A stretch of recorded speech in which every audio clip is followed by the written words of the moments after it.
Oi, estamos mesmo rumando para um caminho sem volta, onde a privacidade realmente é uma ilusão?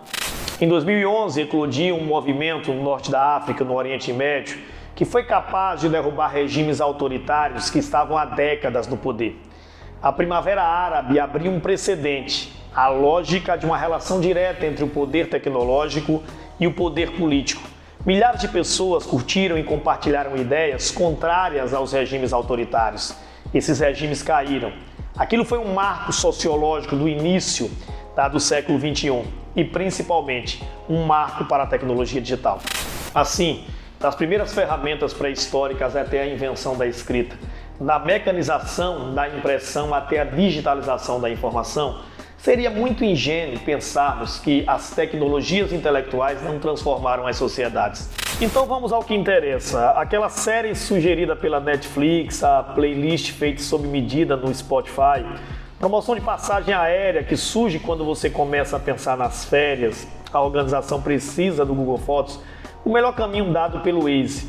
Tudo isso é um algoritmo comportamental pensando por você, revelando traços de sua personalidade e te impulsionando ao consumo. É a bolha, saca? Os dados em si não são o problema, há coisas incríveis que podemos fazer com eles. Mas o que a Cambridge Analytica expôs é o fracasso, não só de nossos legisladores, mas de nós mesmos como sociedade, de impor os limites. É importante que as pessoas vejam que não é algo abstrato, mas que tem impactos tangíveis. Fato 1. Caminha-se hoje por mais uma das transições sociais que permitem um entendimento a respeito das mudanças das sociedades. Para compreender esse processo, é necessário que você entenda não só as próprias relações, atos e entendimentos sociais, e sim como a tecnologia modifica as nossas próprias relações, como essas mudanças tecnológicas são capazes de reverter situações e possibilitar novas tendências. Novas concepções surgiram, novas práticas, ocupações, tudo mudou em tão pouco tempo. Fala-se em sociedade midiática, em era digital, era do computador.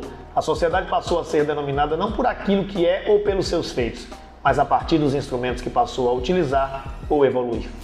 A compreensão de uma sociedade midiática passa a fazer parte das sociedades atuais a partir do momento em que a tecnologia passa a ser de uso contínuo. Portanto, a habilidade de uma sociedade em dominar a tecnologia tem relação direta com o seu próprio destino. Manuel Castells, sociólogo espanhol, entende que essa era tecnológica é o fundamento de novas relações sociais que surgem a partir desse dinamismo. Fato 2. A internet tem hoje profundas relações com os movimentos sociais e políticos que estão em voga no mundo contemporâneo.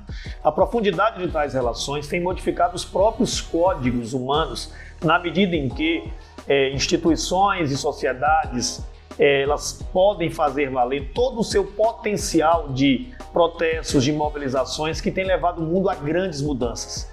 Porém, para o filósofo francês Pierre Levy, tais condições não necessariamente são possibilitadas através de igualdade. Não a igualdade no sentido de fraternidade, no sentido de solidariedade. Ainda estamos no que ele chama de infância do processo de cibercultura. O surgimento da internet como novo meio de comunicação social gerou muitos conflitos, pois permitiu o aparecimento de novas formas de interação social. Para Pierre Levy, isso faz parte de uma grande revolução, uma transformação antropológica muito ampla. Essa transformação antropológica não necessariamente é igualitária, porque ela não pode ser entendida como os mecanismos de solidariedade e fraternidade. Ela faz parte daquilo que ele chama de universalidade sem totalidade. É universal porque as pessoas passam a ter acesso à tecnologia digital, porém ela comporta uma diversidade de sentidos. Fato 3. Esse compilado de informações passa por um tratamento qualitativo nas mãos de marqueteiros e estatísticos e é utilizado por empresas e organizações com o objetivo de personalizar a propaganda. Isso dá ao mercado digital um novo patamar, um patamar de estabelecer o anúncio diretamente na sua timeline, isto é, utilizar o seu perfil de uso, muitas das vezes sem a sua autorização. O impacto dessas máquinas de vigilância na sociedade é evidente, pois promovem alterações nas relações sociais, modificando a coesão social ou até impulsionando a maneira das pessoas se conectarem com o mundo. É claro que as primaveras políticas foram importantes, mas elas já foram apropriadas pelos grandes conglomerados tecnológicos que se utilizam desses dados com seus próprios interesses, enviesando comportamentos, estabelecendo, portanto, novas maneiras de lidar com o mercado e, principalmente, aumentando seus lucros. Tese 1. Entender os dilemas da democracia digital. Certamente nós estamos passando por grandes mudanças que têm levado a sociedade a uma espécie de estado tecnocrático de vigilância. As formas de comunicação passaram a ser diferentes e, principalmente, as nossas formas de coesão social serão totalmente modificadas. Que interpretação nós fazemos disso? O tecido social, fragmentado e complexo, ainda não tem uma capacidade ética de compreensão do problema.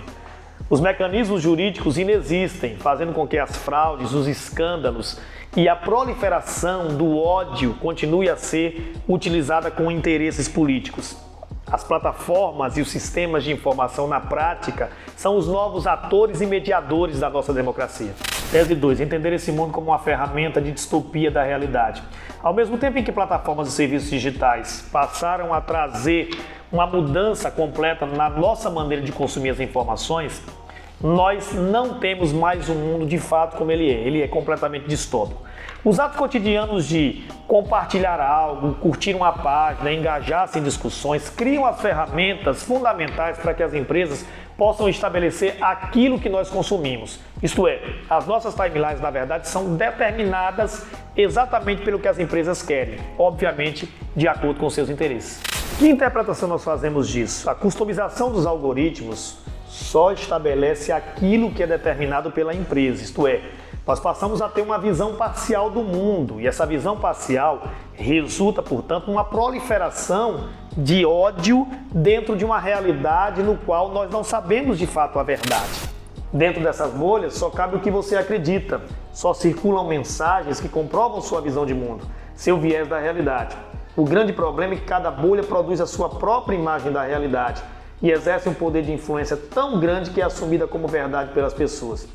Um dos grandes efeitos colaterais deste fenômeno é a polarização de ideias que circulam na sociedade. Grupos de pessoas que disputam suas visões de mundo dentro e fora dos meios digitais, geralmente em tom de conflito. Este é um terreno fértil para a proliferação de redes de desinformação. Conclusão: as plataformas dizem que são de graça, mas nós somos os produtos. Precisamos de mecanismos jurídicos para que os nossos dados sejam protegidos e para que não fiquem nas mãos de fascistas. Conclusão: não podemos voltar a ser offline, que seria a maneira mais adequada de fazer valer os nossos direitos, como eles eram antes. Precisamos achar um meio termo, um ponto de equilíbrio. O direito à privacidade não pode ser mais aquela ideia datada. Conclusão: sabendo que os dados pessoais viraram parte integral da nossa sociedade, resta nos perguntar quais são os riscos e como nós podemos usá-los de modo seguro. Talvez também não dê para esperar que apenas os governos achem soluções. Eles também têm muitos interesses nos nossos dados, nos dados dos seus cidadãos. O que nós precisamos e entendemos é de fato de uma nova regulação.